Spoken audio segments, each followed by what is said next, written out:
Hi, friends, and welcome back to Black Chapter. Today's case? Well, let's just say if you have a fear of clowns, it might not be so irrational after all. You ever met someone so charming, so normal, it's scary? That's today's story. Because this guy, he wasn't lurking in alleyways or hiding behind bushes. No, he was shaking hands with politicians, running his own business, throwing barbecues for the neighborhood, and oh yeah, clowning at kids' parties. But behind the makeup and that big, painted-on smile was a darkness so disturbing. It left a permanent stain on the American psyche. His name? John Wayne Gacy, a man who quite literally buried his secrets beneath the floorboards. So grab a snack, maybe double-check that your doors are locked, and let's get into it. Warning quick heads up, today's story deals with real-life crimes involving violence and abuse. I'll keep things respectful and factual, but if you're not in the headspace for that, feel free to skip this one.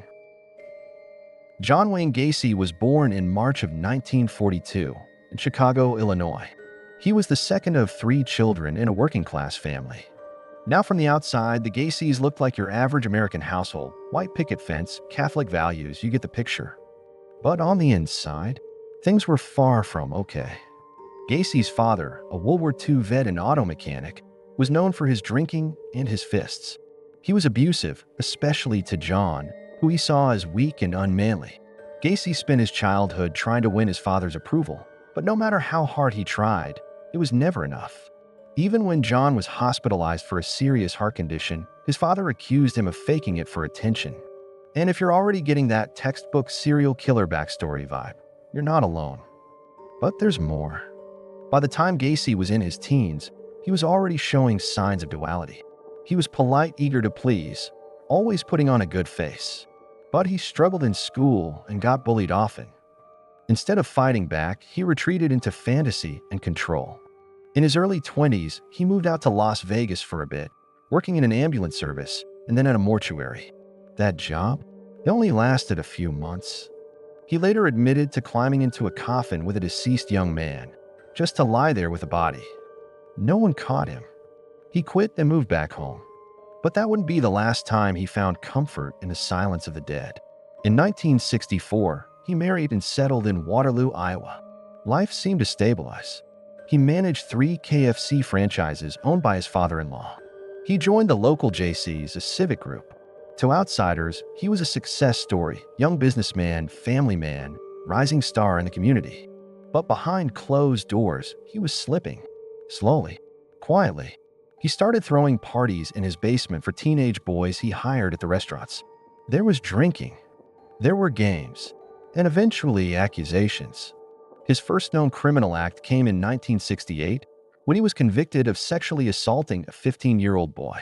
He was sentenced to 10 years in prison, but served only 18 months. 18 months, and then released like nothing ever happened. When he got out, he told everyone it was a misunderstanding. A setup, and people believed him. They always do, until it's too late. After his release from prison, Gacy relocated to Norwood Park, a quiet neighborhood just outside of Chicago. It was the early 70s. He remarried, started a construction business called PDM Contractors, and shockingly, became a respected figure in the community. He was active in local politics. He even had his photo taken with First Lady Rosalind Carter. But here's where the story takes a surreal turn. He became a clown, not metaphorically, literally. He created 2 characters, Pogo the Clown and Patches the Clown. Bright colors, red nose, oversized shoes, the whole thing. He performed at charity events, parades, even children's hospitals. To most, it was just a quirky hobby. But to Gacy, it was something else entirely. He once told people that when he dressed as a clown, he could do things he couldn't do as himself. The makeup, the costume, it wasn't just a disguise. It was a license. And there's something deeply unsettling about that, right? Clowns are supposed to make people laugh. They're symbols of joy, silliness. But in Gacy's world, the clown became a mask for control, for dominance, for something much darker. What's even more chilling is how effortlessly he balanced it all. One night he'd be entertaining kids, handing out balloon animals. The next night, well, that brings us to the beginning of his spiral. It's 1972. Gacy's business is booming. His political connections are growing. And his new house? It's on West Somerdale Avenue, a modest ranch-style home with a tidy lawn, a finished basement, and something no one else can see, a crawl space beneath the floorboards. That year, Gacy committed his first known murder.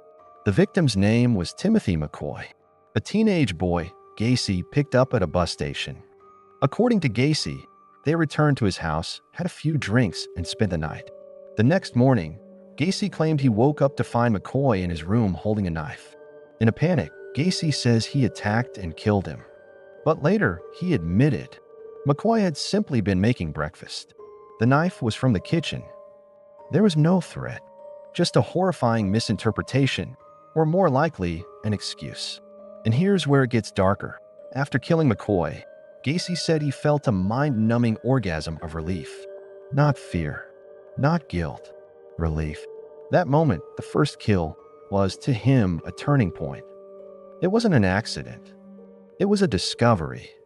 A new outlet for the rage and fantasy he'd been burying for years. From there, things escalated. He developed a routine, almost like a ritual. He'd lure young men, often runaways, drifters, or boys he'd hired for work, back to his home. Sometimes he posed as a police officer. Sometimes he offered food, a job, or just a place to sleep. Once they were inside, he'd introduce a trick. He called it the handcuff trick. He'd show how he could escape from them, then ask the boy to try. Once the cuffs were on, though, there was no escape. What followed next became known as the rope trick. He'd slip a makeshift tourniquet around their necks, using a stick to slowly tighten it until— you get the idea. He buried McCoy in the crawlspace. And just like that, the house began filling with secrets. After that first murder, John Wayne Gacy didn't stop. In fact, he got better at hiding it. Between 1974 and 78, he murdered at least 29 more young men and boys, and that's just the ones whose remains were found. His method didn't change much.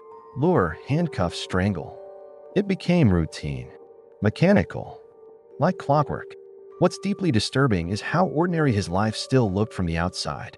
He hosted neighborhood barbecues, threw annual Christmas parties, even helped with political fundraisers. His charm never cracked. Victims came from bus stations, local job boards, and parties. Some were hitchhikers. Others, boys who worked for him. PDM contractors was his hunting ground. He'd promise work, offer beer, sometimes even impersonate law enforcement to gain their trust.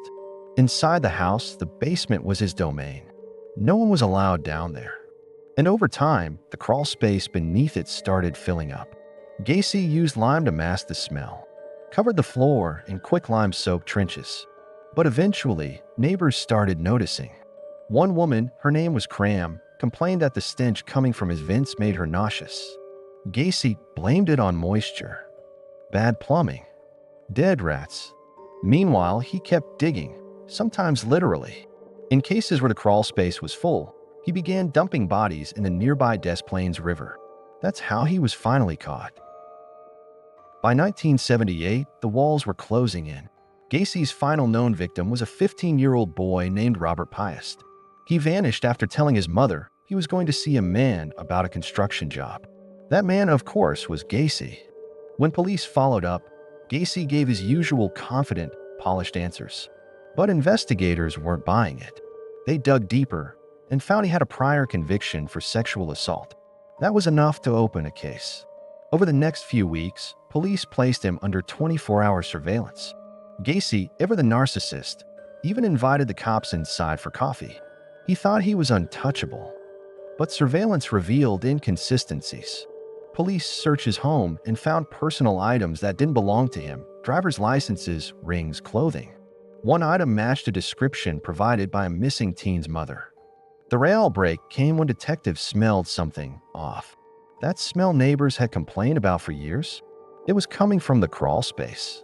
After Gacy failed a polygraph and began unraveling emotionally, he confessed. In chilling detail, he admitted to murdering 33 young men. Most of them were buried beneath his house. When police began the excavation, it was like something out of a nightmare. Bodies were found stacked, wrapped in plastic, some nearly mummified. The crawl space had been turned into a private graveyard, layer upon layer of horror hidden beneath an ordinary home in suburban Chicago. After the arrest, the public reaction was stunned, not just because of the body count, but because of who he seemed to be. Businessman, clown, a community guy. That duality, it haunted people.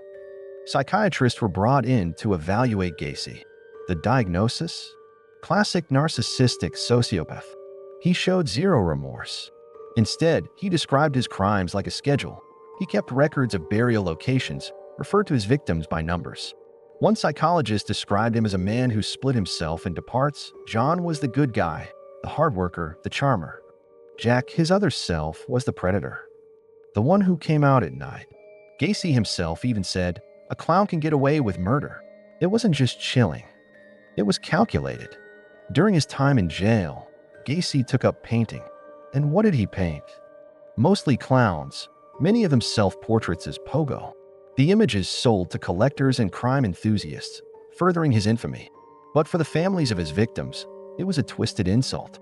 Their sons were gone, and Gacy was selling art. He never truly admitted guilt.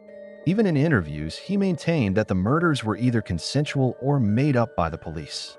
According to him, he was the real victim. That's the terrifying part. He believed his own lies.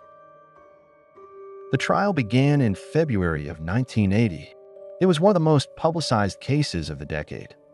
Gacy was charged with 33 counts of murder, at the time, the highest number ever attributed to a single individual in the United States. In court, Gacy acted unfazed, smiling, cracking jokes, sketching during testimony. He pled not guilty by reason of insanity, but his own confessions, the physical evidence, and the sheer volume of victims painted a different picture. The jury didn't take long, 2 hours of deliberation. Gacy was found guilty on all counts and sentenced to death. He spent 14 years on death row at Menard Correctional Center. During that time, he granted interviews, painted more, and continued to deny responsibility. In one interview, he called himself the 33rd victim. On May 10, 1994, the sentence was carried out. Lethal injection. He was 49 years old. His final meal: fried chicken, French fries, 12 fried shrimp, and a pound of strawberries. His last words? "Kiss my ass." Even to the end, Gacy remained defiant. No remorse, no apologies. Just the smirk of a man who hid behind grease paint and got away with murder for years. When Gacy was gone, the nightmare didn't end. His house at 8213 West Somerdale Avenue was demolished shortly after the investigation. Too many memories, too much horror. In its place today stands a new home, different foundation, new address. But for those who know the story, the soil itself feels haunted. Of the 33 confirmed victims, 29 were identified. That leaves 4 whose names remain unknown to this day. Imagine that, decades later, there are still families waiting for answers. Loved ones who vanished without closure. Forensic teams have continued working on the case even into the 2000s. DNA technology helped name more victims. Yet 8 families still wait for someone to call and say, "We found him." And then there are the questions we'll probably never answer. Were there more victims? Some believe Gacy killed in other states, possibly before his move to Chicago. Some suggest he didn't act alone. Gacy himself fueled those rumors, sometimes implying there were others, other times denying everything. He thrived on the attention, even in death. Culturally, his shadow lingers. He became the face of the killer clown archetype. Books, documentaries, films, they all draw from the terror he inspired. The idea that someone so normal, so trustworthy, could be hiding something unthinkable, that's what sticks. Because Gacy wasn't a monster in the woods. He was your neighbor, the guy waving from the porch. And that's why we tell these stories, not to glorify them, but to remember, to stay vigilant, to remind ourselves that evil doesn't always look like a villain. Sometimes it smiles. Sometimes it juggles. So what do you think of today's video? Do you think Gacy had more victims? Were there signs people missed or refused to see? Let us know in the comments. And if you've got a case you want us to cover next, drop it below. We're always listening. It would also mean a lot if you hit that like button, subscribe, and help us keep telling these stories. The eerie ones, the dark ones, the ones that remind us what hides beneath the surface. Say our tagline with us, close the book if you can. This is Black Chapter,